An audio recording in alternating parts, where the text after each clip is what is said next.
Bab 107, Rahasia 18 Jurus Bayangan Elang. Setelah berhasil menembus kebuntuan dalam latihan, Lim Yaofu akhirnya mencapai terobosan yang telah lama ditunggu. Sementara itu, Wei Yi pun mendapatkan kembali setengah bagian kitab jurus yang selama ini ia incar. Bisa dibilang, keduanya sama-sama memperoleh apa yang mereka inginkan dan hubungan mereka pun secara alami menjadi lebih akrab dari sebelumnya. Mereka melanjutkan percakapan sambil duduk santai di halaman, saling memperkenalkan diri satu sama lain. Dari cara bicara dan ekspresi keduanya, sudah jelas mereka telah mulai menganggap satu sama lain sebagai teman. Dari obrolan tersebut, Wei Yi baru tahu bahwa ternyata usia Lim Yaofu bahkan sedikit lebih muda darinya. Jika dihitung berdasarkan bulan kelahiran, ia bahkan lebih dulu lahir. Tapi begitu memikirkan perbedaan kekuatan di antara mereka berdua, Wei Yi kembali merasa seperti dipukul palu godam secara halus tapi telak. Sebaliknya, setelah mendengar nama Wei Yi, Lim Yaofu pun menyadari identitas aslinya. Ternyata Wei Yi adalah murid baru yang pernah mengacaukan aula pertemuan para tetua. Meski selama ini Lim Yaofu fokus pada latihan, bukan berarti ia sama sekali tak tahu kabar di luar. Masalah sebesar itu jelas sempat membuat geger seisi sekte. Bahkan ia sendiri tak bisa menahan tawa kecil saat berkata, "Namamu sebagai murid baru sepertinya lebih terkenal dari namaku yang sudah di sekte selama setahun penuh." Saat mendengar bahwa Wei Yi akan segera pergi ke cabang Black Dragon di kota Heilong, ekspresi Lim Yaofu pun sedikit berubah. "Aku pernah dengar soal misi dari organisasi Black Dragon itu," katanya pelan. "Banyak murid dalam yang mengambil misi itu, dan sebagian besar gagal. Tidak sedikit pula yang tewas di sana. Hei, kau ini bisa nggak sih ngobrol yang enak dikit? Kau lagi doain aku nggak balik hidup-hidup?" Wei Yi langsung memelototinya, wajahnya masam. Namun Lim Yaofu hanya tertawa kecil sambil menggeleng. "Bukan maksudku begitu, aku cuma ingin mengingatkanmu untuk waspada, terutama terhadap pihak Kerajaan Agung Chu dan Sekte Heisha Blackfin. Dari semua yang kucari tahu, hanya pihak kita Sekte Overlord yang terus kehilangan pemimpin cabangnya. Sementara pihak lain, paling cuma kehilangan pion-pion kecil yang tak penting. Rasanya aneh, bukan?" Wei Yi mengangguk dengan serius. "Terima kasih. Aku akan hati-hati." Lim Yaofu berdiri, tersenyum tipis. "Sudah malam. Kita sudahi dulu ya. Semoga perjalananmu lancar. Katanya, orang baik jarang panjang umur, tapi penjahat malah bisa hidup 1000 tahun. Kalau melihatmu, kupikir kau akan hidup lama." Wei Yi hanya mengangkat bahu sambil nyengir. "Semoga saja begitu." Namun sebelum benar-benar pergi, ia sempat teringat sesuatu dan buru-buru berkata, "Oh iya, setelah aku pergi, kalau bisakah kau menjaga Julingga? Dia tinggal bersamamu, kan?" "Julingga?" Lim Yaofu mengernyit sejenak, lalu mengangguk pelan. "Sepertinya aku pernah dengar. Tapi dia itu siapa buatmu?" Tatapan dingin Lim Yaofu langsung mengarah padanya lurus dan tajam. "Adik?" jawab Wei Yi tanpa ragu. "Begitu ya, baiklah," sahut Lim Yaofu sambil mengangguk. "Akan kuperhatikan." Setelah itu, mereka pun berpisah dengan tenang. Kembali ke kediamannya, Wei Yi langsung memanggil sistem gamenya. Tanpa ragu ia memilih menu gabungkan jurus elang jurus yang kini telah lengkap setelah memperoleh kembali bagian terakhirnya. Deng! Suara sistem berbunyi nyaring. Dua bagian kitab 18 jurus bayangan hantu elang perlahan menyatu menjadi satu naskah utuh.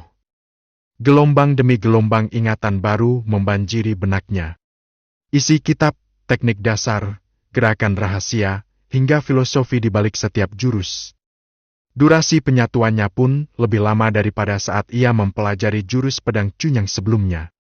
Materinya jauh lebih rumit, lebih dalam, dan lebih mendalam. Tak heran, karena yang satu adalah jurus tingkat Xuan misterius tingkat atas. Sementara jurus elang ini sekarang sudah menjadi tingkat di bumi kelas menengah, perbedaan kualitas yang tidak main-main. Sebelum penyatuan, Wei Yi sudah mencapai level 12 dalam jurus ini. Namun setelah naik tingkat ke peringkat di, level jurusnya turun drastis menjadi LV8 dari maksimal LV30.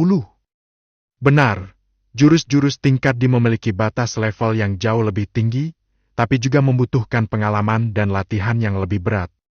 Bahkan dengan bantuan sistem game sekalipun, Wei Yi tetap merasa kepalanya berdenyut. Gila, kalau aku aja sampai begini, pantes saja Li Miaofu ogah pakai jurus ini.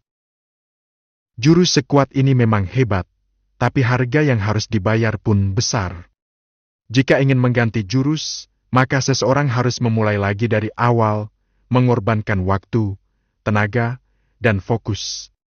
Pilihan Li Miaofu untuk tetap pada satu jurus jelas adalah pilihan paling cerdas.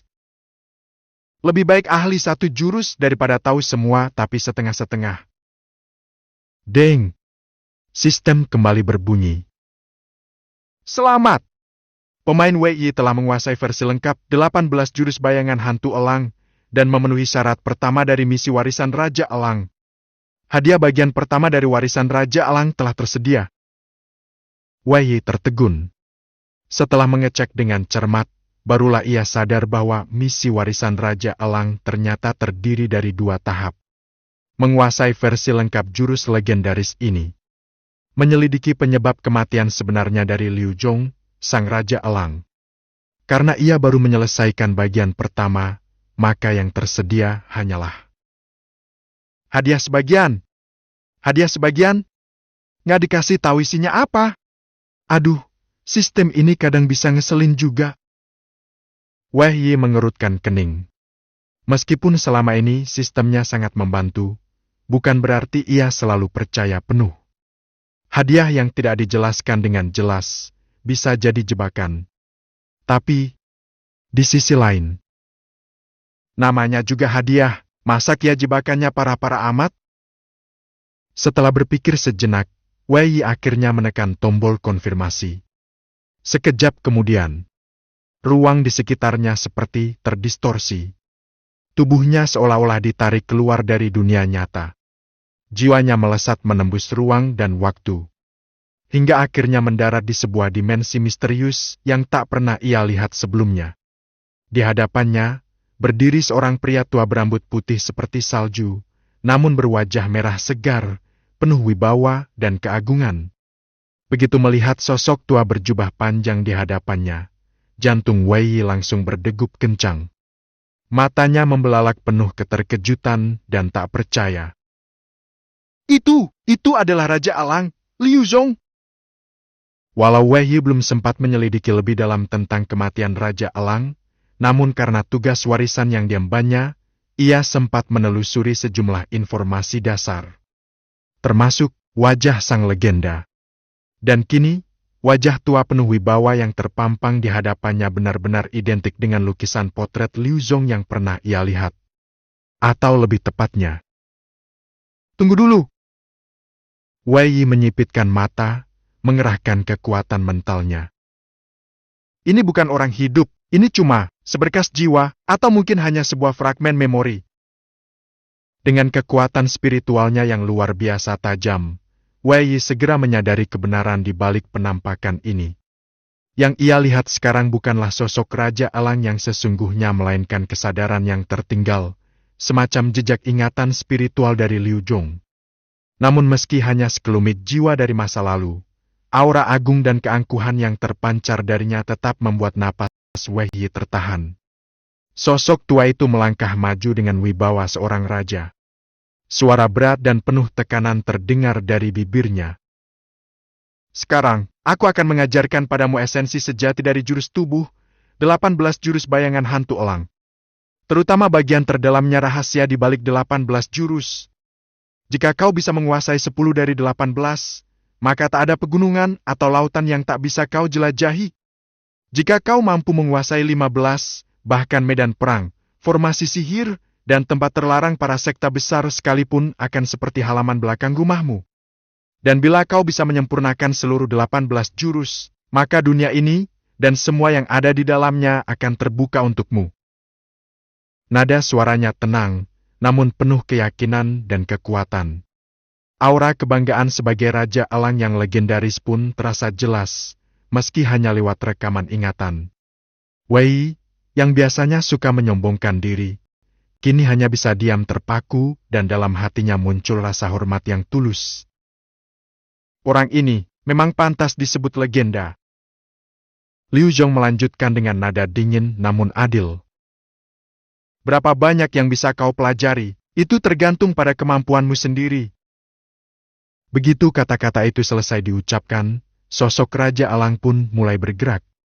Tubuhnya yang tampak tua mulai memperagakan jurus demi jurus, meluncur laksana bayangan elang di langit malam. Setiap gerakan tampak sederhana, namun penuh kecepatan dan keluasan. Tubuhnya seperti kabut, menghilang di satu titik dan muncul kembali di tempat lain, membuat mata sulit mengikutinya. Bagi orang biasa, mungkin hanya tampak seperti tarian bayangan. Namun bagi Wei Yi, seorang petarung dengan mata tajam dan sistem game di tubuhnya, setiap gerakan mengandung makna yang mendalam. Deng! Pemain Wei Yi mendapatkan inspirasi dari demonstrasi. Pengalaman teknik tubuh 18 jurus bayangan hantu elang 1000. Deng! Pemain Wei Yi mendapatkan inspirasi dari demonstrasi. Pengalaman teknik tubuh 18 jurus bayangan hantu elang 1000. Deng! Pemain Wei Yi mendapatkan inspirasi dari demonstrasi. Pengalaman teknik tubuh 18 jurus bayangan hantu elang 1000. Suara notifikasi sistem terus berdenting tiada henti. Layaknya lonceng kemenangan yang berdentang di medan perang.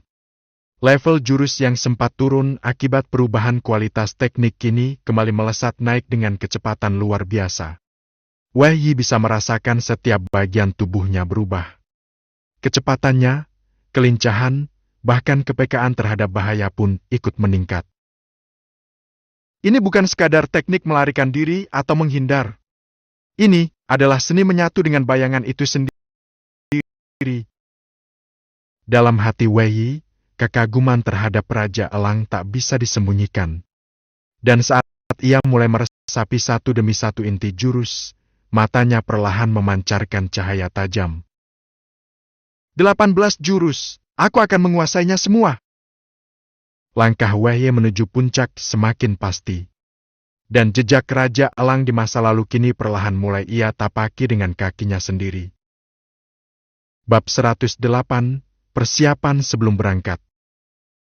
Keesokan paginya, Wei Yi akhirnya berhasil keluar dari keadaan misterius yang membuatnya seolah tenggelam dalam alam bawah sadar semalaman.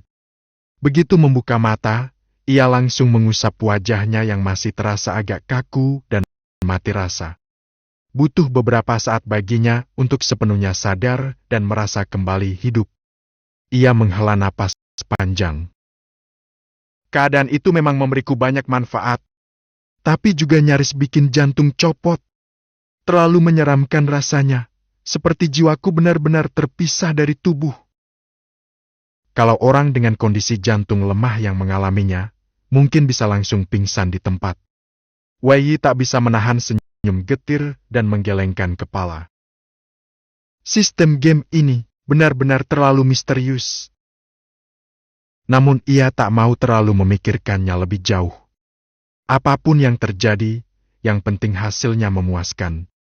Begitu memanggil antarmuka sistem, wajahnya langsung berubah menjadi penuh semangat dan kegembiraan. Selama semalam ia mempelajari dan mengamati langsung jurus 18 jurus bayangan hantu elang, dan sebagai hasilnya ia memperoleh hingga 230.000 poin pengalaman teknik bertarung. Luar biasa. Meskipun teknik bertarung tingkat di kelas menengah membutuhkan pengalaman besar untuk naik level, jurus tersebut tetap melesat dari level 8 langsung ke level ke-21.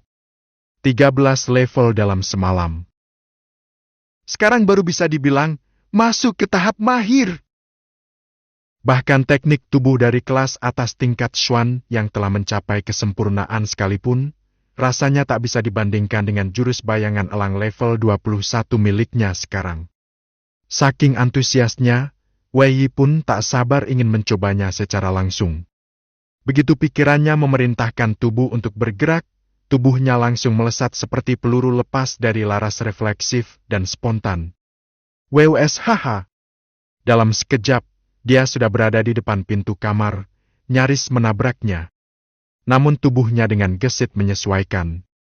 Kakinya melesat ke depan, menapak pada daun pintu, lalu mendorong tubuhnya meluncur ke atas. Wei Yi bergerak seperti seekor elang, ringan, gesit, dan presisi. Dalam sekali loncat, ia sudah sampai di atas atap rumah. Tubuhnya kemudian memutar di udara, melakukan 2 kali putaran penuh ke belakang 720 derajat sempurna layaknya pesenam profesional, lalu mendarat stabil di tanah. Semua itu terjadi hanya dalam hitungan detik. Bahkan setelah tubuhnya berhenti, detak jantung Wei Yi masih berdetak kencang. Luar biasa! Dulu ia merasa tubuhnya sudah cukup gesit. Tapi kini, setelah jurus tubuhnya mengalami lonjakan luar biasa, semua itu terasa seperti langit dan bumi. Baik dari segi kecepatan, kelincahan, maupun refleks tubuh, semuanya sudah mencapai level yang berbeda sama sekali. Ini benar-benar perubahan seperti terlahir kembali. Dengan kemampuan tubuh secepat ini, siapa yang bisa menyentuhku di level yang sama? Bahkan jika musuhku jauh lebih kuat, aku masih bisa kabur dengan mudah. Wei Yi langsung tertawa senang. Setidaknya, dengan kekuatan yang kini ia miliki, ia tak akan jadi korban pertama di misi menuju cabang kota naga hitam. 2 hari persiapan. Dalam 2 hari berikutnya, Wei Yi memanfaatkan waktunya sepenuhnya untuk mempersiapkan perjalanan ke kota naga hitam. Selama waktu itu, Li Hanlun sempat menemuinya sekali. Ia datang untuk menyerahkan uang hasil penjualan barang gelap yang mereka dapatkan sebelumnya. Hasil totalnya luar biasa, lebih dari 400.000 tel perak. Keduanya berbagi setengah, masing-masing mendapat lebih dari 200.000 tel, benar-benar rejeki nomplok. Dengan kekayaan mendadak itu, kantong Wei Yi pun kembali penuh. Ia langsung pergi berbelanja besar-besaran di toko resmi milik sekte. Berbagai jenis pil ia beli. Pil pemulih energi, pil penyembuh luka, pil penawar racun, hingga pil untuk meningkatkan vitalitas.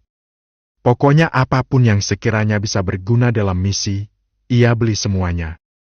Tak hanya itu, ia juga selalu memilih kualitas terbaik, yang berkhasiat tinggi dan minim efek samping. Harga? Tak peduli. Ia rela menghabiskan uangnya hingga hanya tersisa 200.000 tel di tangan. Masih aman. Setidaknya ada cadangan kalau butuh sesuatu mendesak. Selain itu, ia juga mengambil semua tunjangan sebagai murid baru internal. Seragam sekte, pil latihan, gaji bulanan. Bahkan karena statusnya yang istimewa, pihak sekte memberinya tunjangan dan pelatihan untuk 6 bulan ke depan sekaligus. Meski tidak terlalu besar bagi Wei Yi, tetap saja uang adalah uang. Mana mungkin ia menolak? Setiap murid baru di tingkat dalam sekte juga diberi hak untuk memilih 2 teknik atau jurus dari kelas Xuan tingkat menengah secara gratis.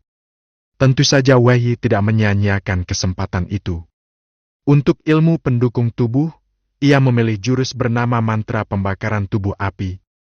Sebuah teknik yang memperkuat tubuh dengan kekuatan api, meningkatkan ketahanan fisik dan kekuatan otot secara menyeluruh. Ia memilih teknik ini karena pengalaman sebelumnya setelah menyerap darah iblis kuno, tubuhnya meningkat drastis. Maka kini, ia ingin memanfaatkan tubuh kuatnya dan terus mengasahnya hingga ke batas. Apalagi ia menguasai api asli kristal merah, dan mengombinasikannya dengan teknik pembakaran tubuh hasilnya pasti luar biasa. Untuk jurus kedua, ia memilih teknik pukulan, yaitu tinju naga gajah. Nama yang gagah, efeknya pun luar biasa. Tinju naga gajah terkenal karena kekuatannya yang menggabungkan keganasan naga dan kekuatan gajah.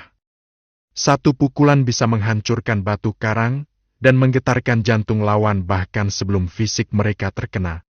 Wei Yi mempersiapkan segalanya dengan matang. Karena ia tahu, perjalanan ke kota naga hitam bukan sekadar misi biasa. Itu adalah langkah pertama menuju medan konspirasi besar dan mungkin sejarah baru. Jurus tinju naga gajah bukanlah jurus sembarangan di kalangan murid Bawang Zong. Di antara semua teknik pukulan yang diajarkan di sekta, bisa dibilang jurus ini adalah salah satu yang paling populer.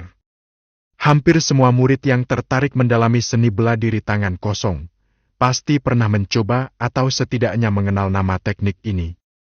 Namun, yang benar-benar menjadi legenda bukanlah jurus tinju naga gajah itu sendiri, melainkan ayahnya, teknik tingkat lebih tinggi yang bernama tinju naga gajah prajna.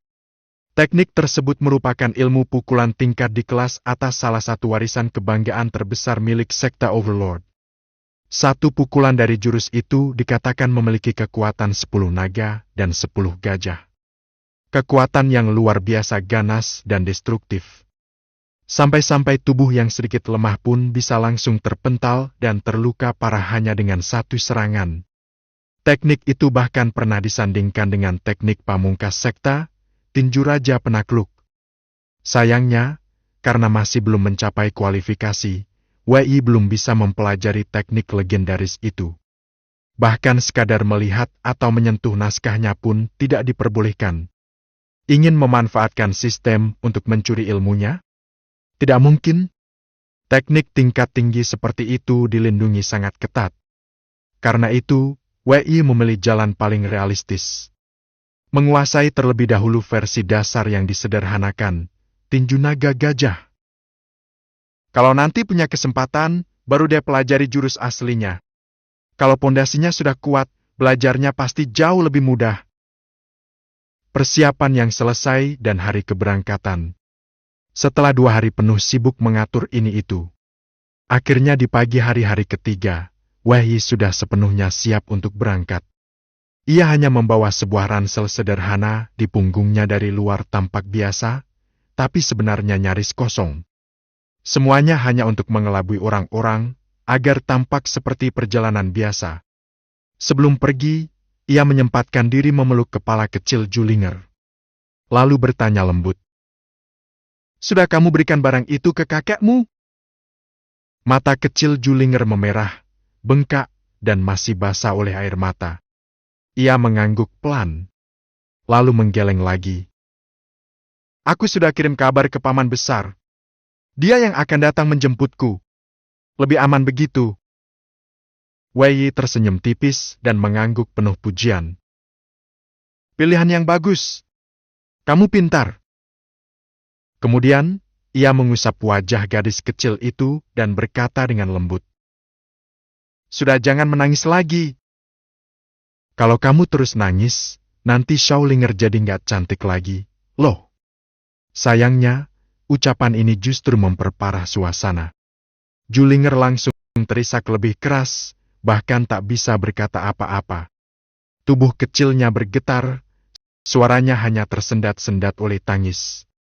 Melihat ini, Wei pun kehabisan kata-kata. Ia akhirnya menoleh ke arah 4 bersaudara Gongyang yang juga ikut datang mengantar kepergiannya. "Tenang saja," kata Gongyang Jing mendahului, menepuk dada. "Kami akan jaga Linger baik-baik. Mulai sekarang, dia juga adik kami." Wei menyeringai, "Kalau nanti ada orang yang berani ganggu kalian, tahan dulu. Tunggu aku balik, biar kita hajar bareng-bareng." Mereka semua tertawa. Meskipun Wei masih terbilang murid baru, tapi nyalinya yang berani menghajar Long Jiuan, seorang pengurus resmi sekta, telah membuatnya disegani oleh banyak orang. Aura keberaniannya saja lebih besar daripada para senior lama. Perpisahan tanpa drama. "Aku pergi dulu." Tanpa banyak basa-basi atau adegan haru, Wei hanya melambaikan tangan dan melangkah menuju gerbang utama sekta, meninggalkan semua orang di belakangnya. Julinger menangis semakin keras, dan 4 bersaudara Gongyang pun terdiam tanpa sepatah kata. Mereka memang tak mengucapkan apa-apa, tapi di dalam hati, Kekhawatiran mereka begitu dalam. Karena mereka semua tahu, misi ke cabang kota naga hitam bukanlah misi biasa. Itu adalah perjalanan yang dipenuhi bahaya, jebakan, dan kegelapan yang tak bisa ditebak. Bab 109, Jalan yang Tidak Tenang. Di gerbang utama sekta Overlord, langkah Wei tiba-tiba terhenti. Sebuah senyuman tipis menyungging di sudut bibirnya, alisnya terangkat, dan matanya menyipit menatap sosok yang berdiri tak jauh di depannya. "Kau juga datang untuk mengantarku?" tanyanya, nada suaranya tenang, tapi menyimpan arti yang dalam. Orang itu tak lain adalah Yuan Bei, salah satu murid dalam dari sekte Overlord. Dan kalau bicara soal hubungan, dia bisa dibilang adalah musuh pertama Wei sejak sebelum masuk sekte. Namun saat ini, Wei tak lagi menaruh dia dalam perhitungan. Perhatian utamanya justru tertuju pada pria besar berbadan seperti tembok yang berdiri di samping Yuan Bei. Sosok itu tingginya menjulang, tubuhnya dibungkus oleh otot-otot kekar laksana batu cadas. Ia berdiri tegap seperti seekor beruang raksasa. Diam namun memancarkan aura tekanan yang nyaris membuat udara terasa berat. Wajahnya memiliki kemiripan 70-80% dengan Yuan Bei. Wei segera menyadari siapa dia. Yuan Wudi, kakak dari Yuan Bei, jenius sejati dari keluarga Yuan, dan salah satu murid inti paling kuat di sekte Overlord. Tak hanya dikenal sebagai murid inti senior, namanya bahkan termasuk dalam daftar 5 besar murid terkuat yang paling diandalkan oleh sekte. "Wei!" Suara Yuan Bei terdengar penuh nada sinis. "Baru masuk gerbang dalam udah langsung disuruh ke cabang kota naga hitam buat cari mati. Gimana rasanya? Masih bisa sombong sekarang?" Matanya berbinar penuh kepuasan. Setiap kali berhadapan dengan Wei, dia selalu kalah telak. Kali ini, walaupun bukan dia yang turun tangan, tapi melihat Wei dikirim ke cabang paling berbahaya, hati Yuan Bei terasa puas bukan main. Semua orang tahu, cabang kota naga hitam adalah kuburan para murid. Bahkan murid inti tingkat Wuling pernah dikirim ke sana dan tidak pernah kembali. Dengan kondisi begitu, apa yang bisa dilakukan bocah seperti Wei? Dalam benaknya, Wei sudah seperti orang mati berjalan. Namun Wei hanya tersenyum datar. Ia tidak tertarik berdebat. "Pernah dengar pepatah ini?" tanyanya pelan. Yuan Bei mengerutkan kening. "Apa? Lelaki sejati, kalau tak bisa jadi santapan 5 bejana, maka jadilah masakan dalam 5 bejana." Wei mengangkat kepalanya, suaranya tenang tapi mengandung kekuatan. "Kematian itu tidak menakutkan. Yang menakutkan adalah hidup seperti dirimu, menghabiskan umur dalam kehampaan dan akhirnya mati pun tanpa jejak di dunia ini." "Kau!" Wajah Yuan Bei langsung memerah padam. Matanya membelalak dan kemarahan menyala liar di sana. Namun sebelum sempat mengamuk, tepuk tangan terdengar dari samping. "Bagus. Bagus sekali." Suara berat tapi bersahaja itu datang dari Yuan Wudi yang sejak tadi diam. Tatapan matanya menatap Wei dengan penuh minat, bahkan sedikit kekaguman. "Kalau kau bisa pulang dengan selamat, maka kau layak menjadi lawanku." Nada suaranya tenang, tapi penuh keyakinan dan dominasi. Wei tersenyum kecil, membalas dengan kata-kata yang membuat suasana mendadak hening. "Semoga saat itu tiba, kau masih layak menjadi lawanku." Tanpa menunggu reaksi, Wei pun berbalik, melangkah turun dari gerbang sekte dengan tenang dan pasti. Yuan Wudi tertegun sesaat. Meskipun sudah terbiasa dengan orang-orang sombong, sikap percaya diri yang tenang ini terasa berbeda. Tipe kesombongan yang tidak meledak, tapi menghantam langsung ke hati lawan. Dan melihat rekam jejak Wei menghajar Long Junli, bertarung mati-matian melawan Long Jiuyuan, bahkan bersitegang dengan Madame Qiu, salah satu dari 18 penatua utama. Yuan Wudi bisa mengerti. Menarik juga anak ini.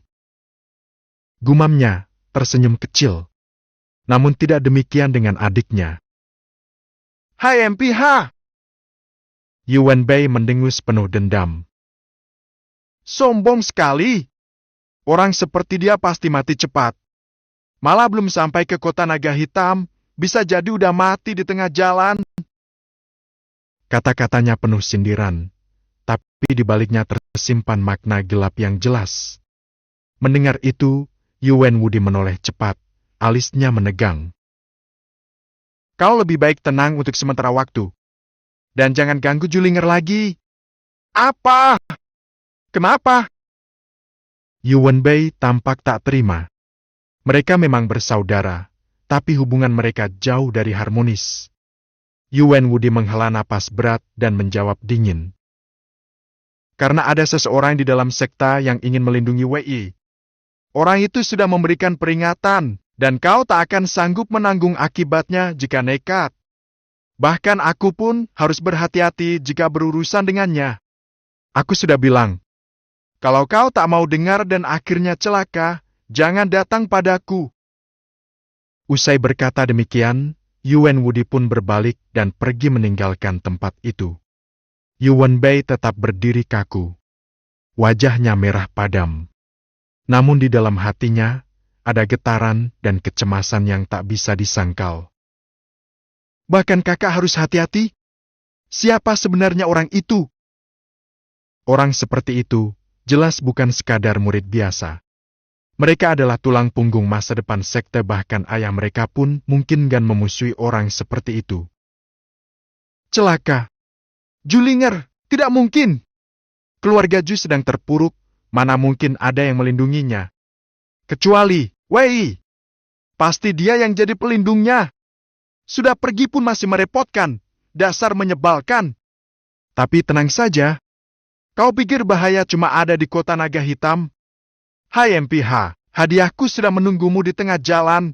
Wei, jangan mati sebelum menikmati kejutan itu. Dengan mata dingin, Yuan Bei bertepuk tangan 2 kali. Tak lama kemudian, seseorang datang membawa seekor merpati pembawa pesan. Yuan Bei menyelipkan sepucuk surat rahasia ke kaki burung itu, lalu melepaskannya ke langit. Kepakan sayap berbunyi lirih, lalu burung itu menghilang di balik awan. Yuan Bei tersenyum puas, dingin dan beracun. Semoga perjalananmu menyenangkan, Wei. Beberapa puluh li dari sekte Overlord, sebuah desa kecil yang biasa saja. Seekor merpati pos terbang melintasi langit, mengepakkan sayapnya dengan cepat. Tak lama kemudian, ia menukik turun, mendarat di sebuah halaman luas di desa itu yang merupakan rumah terbesar di seluruh wilayah tersebut. Di halaman, seorang pria kekar berbaju pendek dan bersenjata tajam melihat kedatangan burung itu. Matanya langsung bersinar penuh semangat, lalu tanpa pikir panjang dia melangkah maju, menangkap merpati itu dengan sigap. Pesan rahasia dari merpati sudah sampai. Serunya keras, tak bisa menyembunyikan kegembiraannya. Begitu menggenggam gulungan kecil dari kaki burung, ia langsung berlari masuk ke dalam aula utama. Napasnya memburu karena terburu-buru. Di dalam aula, duduk seorang pria parubaya berwajah kelam dan sorot mata tajam, terlihat sangat berwibawa. Saat mendengar teriakan dari luar, tubuhnya langsung menegang. Cepat! Bawa kemari! Serunya penuh semangat, nadanya tak bisa disembunyikan lagi. Sekitar 7 hingga 8 orang lain yang juga berada di dalam ruangan langsung menoleh dengan wajah penuh harap. Pria pembawa pesan itu bergegas maju, menyerahkan gulungan surat itu dengan kedua tangan, sikapnya penuh hormat. Pria parubaya itu mengambil surat itu dengan tangan yang gemetar. Tangan kekarnya tampak sedikit bergetar saat ia membuka gulungan itu, seolah-olah di dalam surat itu terkandung kehidupan dan kematian. Begitu matanya selesai membaca baris terakhir, senyum liar dan menyeramkan muncul di wajahnya yang kelam. Ia menarik napas panjang, lalu perlahan menghembuskannya. Namun getaran di dadanya tak juga mereda, dan sinar haus darah mulai menyala di balik matanya yang tajam. Akhirnya, dia keluar juga. Gumamnya dengan suara dalam dan berat. Bajingan kecil itu akhirnya tak bisa lagi bersembunyi di balik perlindungan sekta Overlord. Matanya menyipit tajam, dan suara tawanya yang berat keluar pelan tapi penuh kegilaan. Baik, sangat baik. Ini kabar terbaik yang pernah kudengar sepanjang tahun ini. Langit tak buta. Akhirnya kesempatan itu datang juga. Kali ini aku akan menguliti tubuhnya hidup-hidup, menyedot darahnya, mencabut urat dan tulangnya, dan menghancurkan tubuhnya jadi abu. Aku ingin melihat apakah dia masih bisa bersikap sombong seperti dulu. Tangannya yang penuh urat tiba-tiba menghantam meja di hadapannya dengan keras. Boom! Meja kayu yang kokoh itu langsung meledak menjadi serpihan, hancur berantakan, seolah terkena ledakan dari dalam. Semua orang yang ada di ruangan menahan napas, tak berani mengeluarkan suara sedikit pun. Namun di mata mereka semua tampak jelas kebencian dan dendam yang sudah lama dipendam ini akan segera meledak menjadi badai berdarah. Dan di luar sana, tanpa sadar, Wei telah melangkah menuju perangkap yang telah lama menantinya. Bab 110, Pasangan Berhati Hitam. Di bagian selatan wilayah DCH, tersembunyi jauh di tengah hamparan rawa yang luas dan berbahaya, terdapat sebuah pulau terpencil yang tampak seolah terisolasi dari dunia luar. Namun, jangan salah sangka pulau itu bukan tempat kosong yang sunyi. Sebaliknya, pulau tersebut penuh dengan bangunan. Deretan rumah yang rapat, menara-menara pengintai yang menjulang mengelilingi, dan struktur pertahanan yang ketat membuat tempat itu tampak lebih seperti kubu militer daripada permukiman biasa. Orang-orang yang berlalu lalang di dalamnya bukanlah warga sipil, melainkan para petarung tangguh dengan aura membunuh yang mencolok. Di tengah-tengah pulau, sebuah bendera hitam besar berkibar di angin. Di atasnya, gambar tengkorak yang mengerikan terlukis dengan jelas. Itulah simbol yang sangat dikenal bendera dari gerombolan bajak laut air hitam Hei Shui. Dan pulau ini adalah salah satu markas rahasia paling tersembunyi dari kelompok bajak laut paling ganas dan licik di seluruh selatan. Di dalam aula utama markas tengah, 3 sosok tengah duduk menghadap satu sama lain dengan tenang. Di sisi kiri duduk sepasang suami istri. Sang pria memiliki tubuh yang tinggi dan tegap. Ia mengenakan pakaian dalam tipis, dan di luarnya disampirkan jubah abu-abu lusuh. Rambutnya yang panjang dibiarkan terikat sembarangan dengan seutas tali rami, memperkuat kesan liar dan bebas. Wajahnya mungkin tidak bisa dibilang tampan, namun bekas luka panjang di pipinya memberinya aura buas dan mencolok. Dialah Hei Kun, pemimpin besar dari gerombolan air hitam. Di sisinya duduk seorang wanita berambut pendek dengan mata dingin dan senyum tipis. Namanya jarang diketahui, namun di kalangan luar ia dikenal sebagai Nyonya Ular. Bersama-sama, orang-orang menyebut mereka berdua sebagai pasangan berhati hitam. Julukan ini bukan sekadar nama kosong. Alasannya ada 2. Pertama, karena pasangan ini dikenal tanpa hati dan tanpa ampun. Mereka tidak pernah peduli siapa yang mereka hadapi. Selama dibayar, tidak ada pekerjaan kotor yang mereka tolak. Pembunuhan, penculikan, pemerasan, semua bisa mereka lakukan. Di bawah komando mereka, gerombolan air hitam telah menyebar teror ke seluruh wilayah selatan. Jumlah korban di tangan mereka sudah tak terhitung lagi.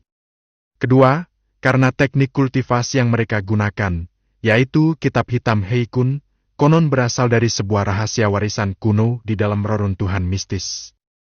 Berkat kitab itu, 2 orang dengan bakat biasa-biasa saja berhasil menembus ke tahap puncak ranah Wuling. Bila mereka bergabung, bahkan petarung di level Wang pun bisa mereka lawan secara langsung. Inilah alasan mengapa hingga kini, meskipun gerombolan air hitam sudah menjadi duri di mata banyak pihak, belum satu pun yang mampu melenyapkan mereka.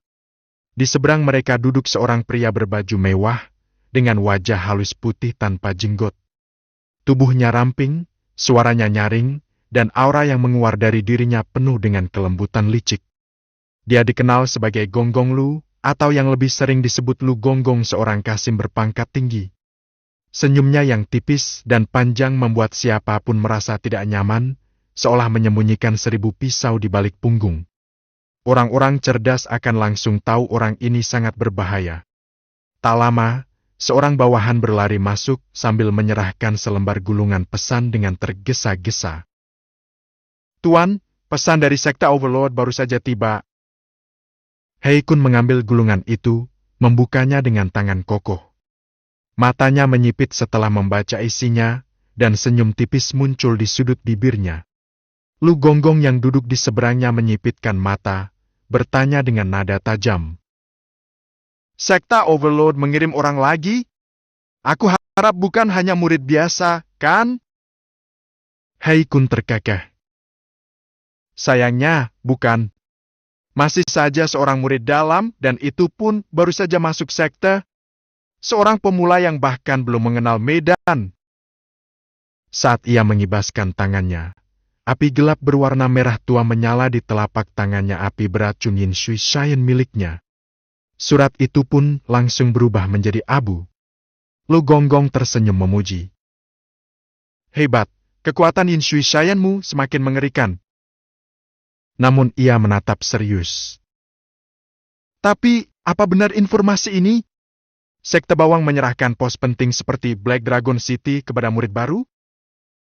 Hei Kun menyeringai dingin. "Kalau sekta Overlord tidak sebodoh itu, kita tak akan pernah punya kesempatan seperti ini, bukan?" Ia melanjutkan, nada suaranya semakin dingin. "Dan kebetulan, anak itu juga punya dendam pribadi denganku. Waktu dulu aku belum sempat mengurusnya, sekarang dia malah menyerahkan lehernya sendiri pada aku. Jalan menuju Black Dragon City harus melewati tebing 1000 jang. Itulah tempat terbaik untuk menyergapnya." Nyonya Ular menyambung dengan senyum sedingin es. "Anak itu, sejak dulu sudah seharusnya mati." Melihat pasangan itu yang begitu dipenuhi aura pembunuh, Lu Gonggong sempat mengernyitkan alis. Dalam hati ia bertanya, "Apa istimewanya bocah ini sampai mereka begitu serius?" Tapi kemudian ia menggeleng pelan, itu bukan urusannya. "Terserah kalian ingin membunuh siapa, tapi jangan membuat keributan besar. Sekta Overlord mungkin jauh, tapi sekta pembantai Shawuzong baru-baru ini mulai mencurigai sesuatu. Jangan buat semuanya hancur hanya sebulan sebelum rencana besar kita berhasil." Nada bicaranya santai, tapi di baliknya tersimpan ancaman mematikan. Hei Kun menjawab dengan penuh keyakinan. "Tenang, membunuh bocah itu sama mudahnya dengan memotong leher ayam." Namun Lu Gonggong hanya tersenyum dingin. "Kalau aku kecewa tak masalah, tapi kalau yang mulia Pangeran Ketiga kecewa." Kata-katanya belum selesai, tapi sosoknya tiba-tiba menghilang begitu saja, seperti bayangan yang lenyap di malam hari. Pasangan Hei Kun dan Nyonya Ular saling bertatapan. Wajah mereka tak bisa menyembunyikan kekesalan. "Dasar banci tua! Pantas saja jadi murid kesayangan Dewa Bunga Matahari itu, cara menghilangnya seperti iblis." Geram Nyonya Ular pelan. "Tak apa, hanya 1 bulan lagi. Setelah itu, kita tak perlu lagi tunduk pada siapapun termasuk dia." Tapi sebelum semua itu terjadi, masih ada satu hama kecil yang harus disingkirkan lebih dulu. Pada saat yang hampir bersamaan, di bagian luar kompleks sekte Overlord, tepatnya di area sayap khusus kediaman luar, seorang pria bernama Liu Jensen duduk sendirian di dalam ruang belajarnya. Suasana hening, tenang, namun ada kilatan sesuatu yang tidak biasa dalam tatapan matanya. Di tangannya terbuka sebuah gulungan informasi yang baru saja diterimanya. Pandangan Liu Jensen tertuju pada tulisan-tulisan di atasnya, dan wajahnya perlahan-lahan memunculkan ekspresi yang tak bisa dijelaskan hanya dengan satu kata. Ia mendengus pelan, menyipitkan mata. "Bocah itu, bahkan setelah meninggalkan sekte pun masih saja bikin kehebohan." Ia membaca beberapa baris penting. "Keluarga Sun, gerombolan bajak laut air hitam juga ikut campur." Namun semakin dibaca, alis Liu Jensen makin berkerut ketika menemukan nama yang tak terduga. "Tunggu, Sejak kapan dia ada hubungan dengan Nyonya Mengpo? Apa dia sudah bergabung dengan sekte suci? Pertanyaan itu membuatnya terdiam sejenak. Pikirannya berputar cepat, mencoba mencocokkan informasi yang ia ketahui. Tapi lalu ia menggeleng dan mendesah ringan. Tidak mungkin, waktu itu Nyonya Mengpo sendiri bilang bahwa anak itu tidak cocok untuk sekte suci. Tapi, sudahlah, bukan urusanku juga untuk menyelidiki sejauh itu. Selama Nyonya Mengpo sudah mengeluarkan perintah, tugasku hanyalah melaksanakan. Tatapannya perlahan berubah tenang, bahkan sedikit mengandung tawa tipis. Lagi pula, aku masih punya satu hutang budi padanya. Aku pernah berjanji akan membantunya sekali. Kesempatan ini pas sekali untuk melunasinya. Hitung-hitung sekali dayung, 2-3 pulau terlampaui. Dengan langkah ringan, Liu Jensen bangkit dari kursinya. Ia melangkah keluar dari ruang belajar, dan di ambang pintu, seorang pelayan tua sudah menanti dengan hormat. Aku akan pergi keluar beberapa hari, katanya tanpa menjelaskan lebih lanjut. Tak lama setelah itu, Liu Jensen meninggalkan sekte secara diam-diam. Namun sebelum ia benar-benar pergi jauh, beberapa ekor merpati pos terbang dari tangannya ke arah langit, membawa pesan-pesan rahasia yang entah ditujukan untuk siapa. Semuanya terasa terlalu tenang, terlalu teratur, seperti pepatah lama. Belalang mengejar serangga kecil, tapi tak sadar ia sendiri sedang diintai oleh burung pipit di belakangnya. Namun dalam situasi ini, siapa sebenarnya si belalang? Siapa sang burung pipit? Dan siapa yang menjadi mangsa serangga kecil? Tak ada yang bisa memastikan jawabannya sampai akhir permainan. Sementara itu, jauh dari sekta, di tengah hutan yang sepi di rute perjalanan menuju kota naga hitam, Wei Yi berdiri di antara pepohonan rimbun. Ia baru saja menangkap seekor merpati pos yang mendarat tepat di depannya. Dengan senyum setipis bayangan malam, ia mengangkat burung itu perlahan dan membaca surat kecil yang terikat pada kakinya. Sepertinya, masih ada yang tidak bisa duduk manis ya? Suara Wei Yi terdengar lembut, namun dingin. Dan di balik tatapan matanya yang gelap, sesaat terpancar kilau tajam penuh pembunuhan. Bab 111, tidak sabar menunggu. Awalnya, Wei berencana untuk segera berangkat ke kota naga hitam dan menyelesaikan misi yang telah menunggunya di sana. Namun kini, niat itu justru berubah total. Alih-alih terburu-buru, Wei malah sengaja memperlambat perjalanannya. Ia meninggalkan jalan utama yang lebar dan aman, bahkan menyingkirkan kuda tunggangannya yang tangguh.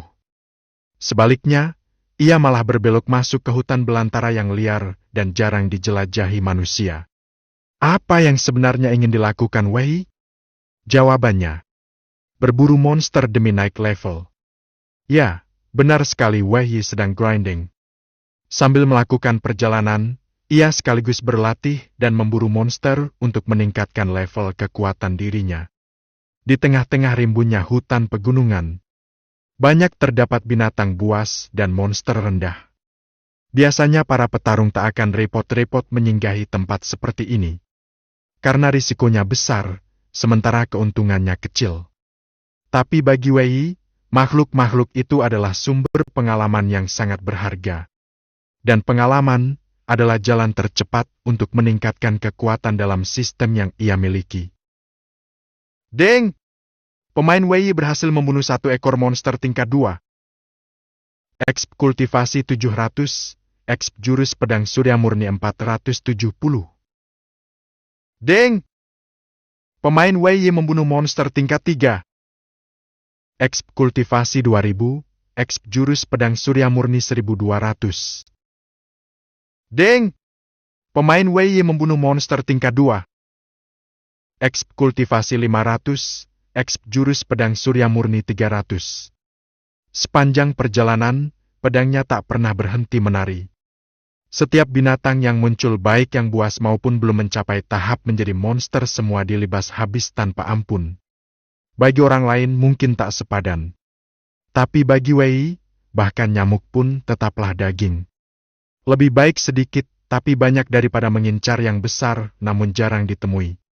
Lagi pula, hutan ini bukanlah wilayah dengan konsentrasi aura iblis yang tinggi, jadi monster-monster kuat tidak ada di sini. Itu justru cocok untuk Wei. Toh, jika ia bertemu monster sekelas bos, ia juga tak sanggup melawannya sekarang. Hari-hari berlalu, dan Wei terus menggiling pengalaman tanpa henti. Dengan tambahan lebih dari 30.000 poin pengalaman yang ia simpan di permata pengalaman. Akhirnya ia berhasil mengumpulkan lebih dari 50.000 poin, dan selamat! Kultivasi Anda naik ke tingkat 6 ahli bela diri besar. Tak hanya itu. Jurus utamanya, Pedang Surya Murni, yang sebelumnya berada di level 12, kini naik ke level 13 dan terus meningkat menuju level ke-14. Target utama Wei adalah membawa jurus itu sampai maksimal di level 20. Karena saat itulah ia bisa membangkitkan inti Pedang Surya Murni. Begitu itu tercapai, kekuatan tempurnya pasti akan mengalami lompatan besar. Dengan antusias dan semangat yang menyala, Wei tak merasakan lelah sama sekali. Ia sudah mempersiapkan banyak pil pemulih energi dan tenaga, jadi kondisi tubuhnya tetap prima sepanjang waktu.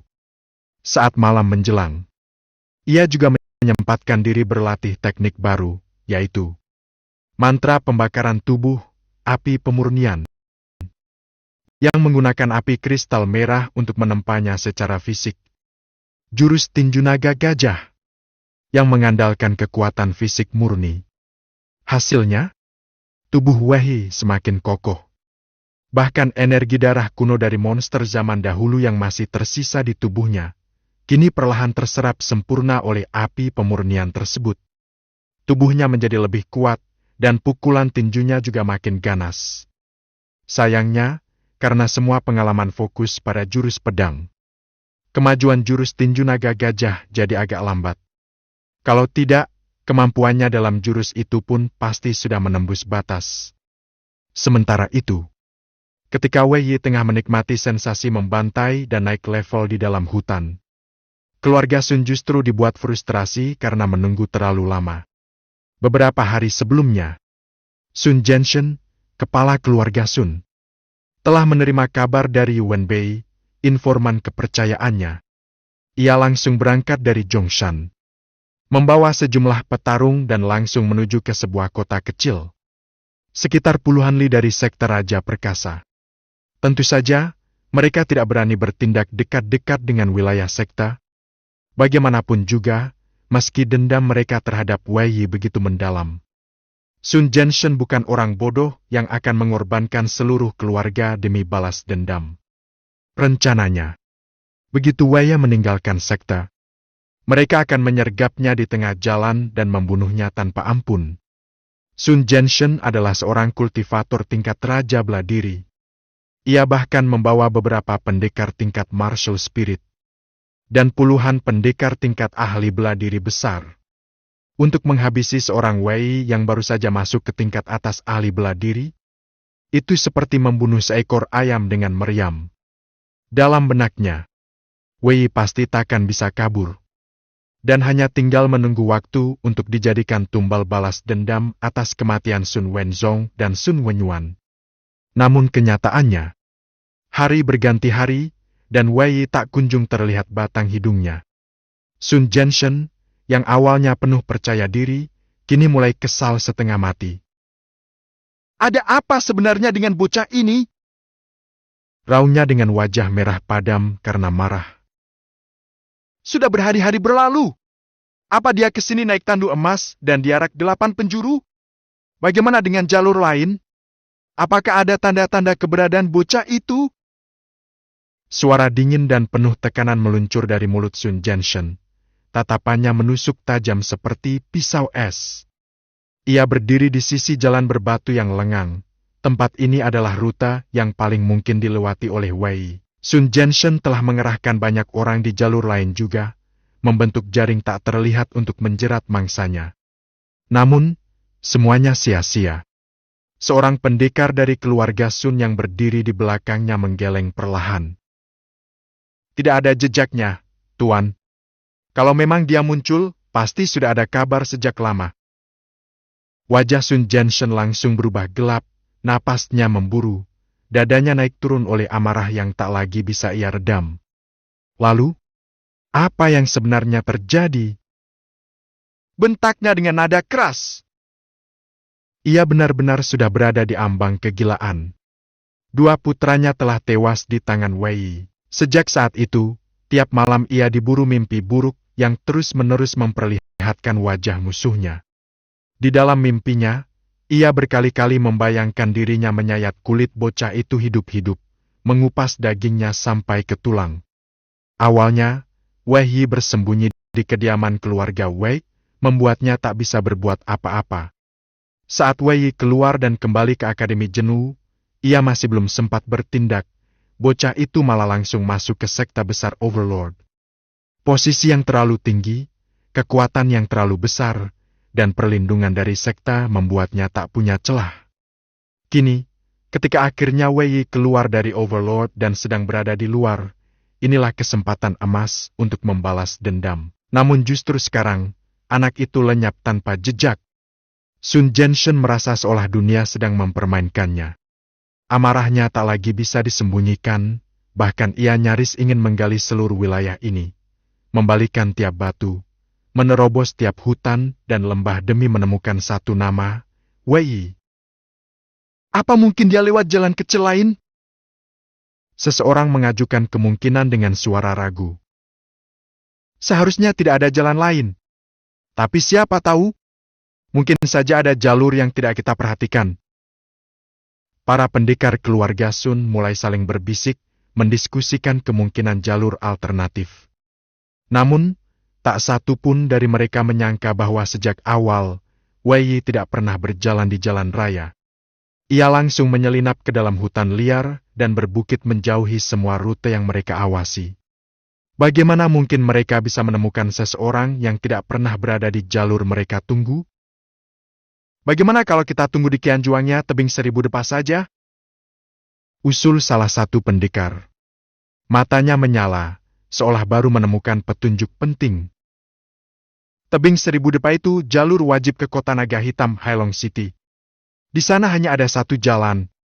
Tak ada cabang, tak ada jalan pintas.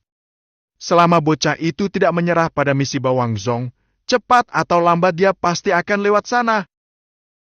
Sun Jianshen menggeram, giginya bergemeletuk menahan amarah yang membara seperti magma. Baik, katanya dengan penuh kebencian. Kita pergi ke tebing 1000 depa. Aku ingin lihat, sampai kapan bocah itu bisa bermain kucing-kucingan denganku. Dan seperti itu, mereka pun bergegas menuju tebing 1000 depa dan menunggu. Hari demi hari berlalu.